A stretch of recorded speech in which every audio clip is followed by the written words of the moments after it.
Hey guys, hopefully hindi masyado maraming tao, no? We are at the Botanical Gardens, Cranbourne, Australian Botanical Gardens in Cranbourne. So tingnan lang natin, malaki naman yung lugar, malawak. So medyo may mga sasakyan dun sa car park, medyo marami-rami. Tingnan na lang natin. If maraming tao sa loob, labas na lang tayo. Pag hindi, tuloy lang tayo. Okay? See ya.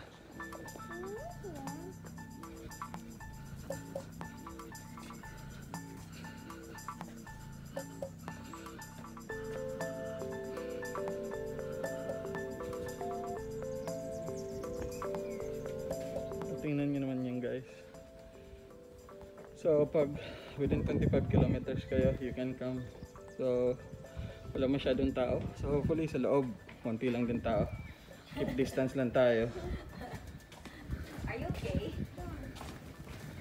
Just stroller niya.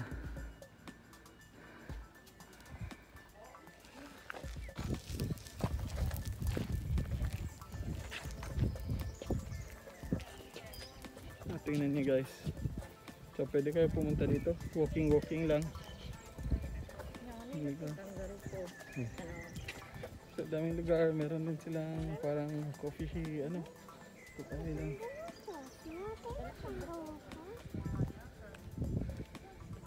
Yeah, okay. Some people love it, but like I find it that everything runs in Guys, relaxing lang. Distance lang tayo, no? Kasi may mga tao, maraming tao dito. Distance lang tayo. Rest area, pwede kayong kumain dito. Oh, that's good. They've got hand sanitizer. Tapos may toilet dyan, may hand sanitizer. So ayos siya.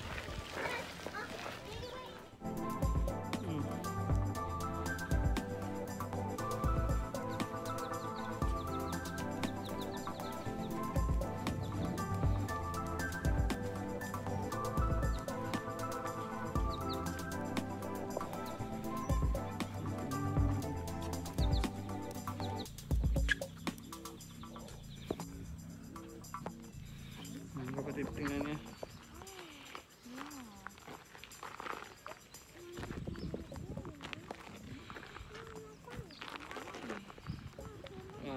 Hindi pwede mag-fishing dyan.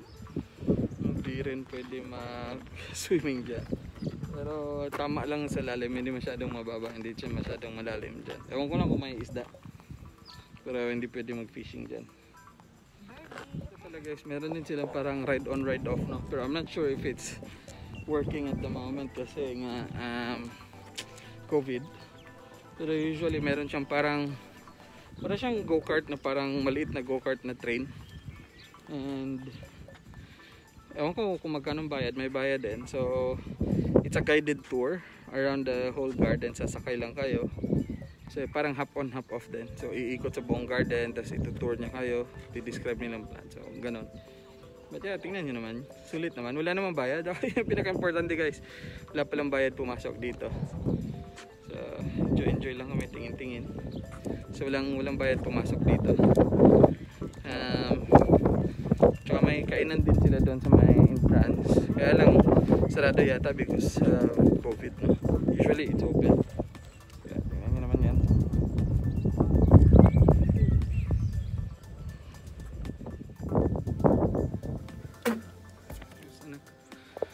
So malapit na tayo matapos na sa ikot. Hindi naman natin inikot talaga lahat. So parang yung pinaka main lang yung inikot natin. Kasi nga padami na rin yung tao. So siguro mas maganda sa umaga. I'm just not too sure, no? Baka marami rin tao pumupunta sa umaga nag-walking. Pero okay naman. Kasi parang medyo strict din sila eh. Yung maliliit na passages, ginagawa nilang one way. Tingnan nyo, no access. Yung iba one way entry on. So ano naman sila, very sensible naman, no? So, marami-rami rin tao na kakasalubong namin, pero malawak naman yung pathway. So meron tayo social distancing kasi malawak naman yung pathway. Guys, sinasara nila yung ibang pathway, sarado siya para talagang maintain yung social distancing. So malawak naman yung mga main pathway, so okay tayo. So ayan, entry, pwede kang pumasok dyan, labas ka doon, kaya no entry dun sa kabila, para one way lang talaga. Tulad dito, no access, so may ibang entry doon, diba? So ayos naman, para safe lahat pumupunta dito.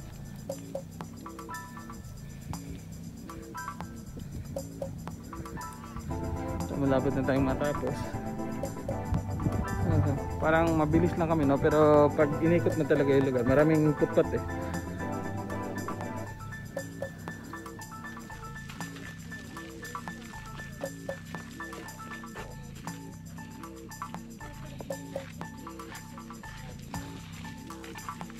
So, ayun guys, nasa entrance na ulit tayo.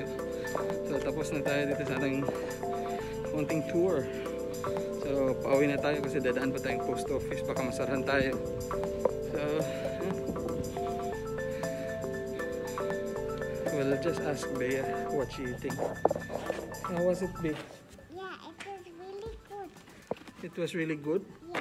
Should we come back? Yeah. Yeah? When the weather is good, yes? Yeah. Alright. It's good now. Yes. Alright. Tell me, what do you say? Hi guys. Join us next time. Yeah, tingnan nyo naman guys, may mga signs talaga, keep left para hindi magsalubong-salubong yung mga tao.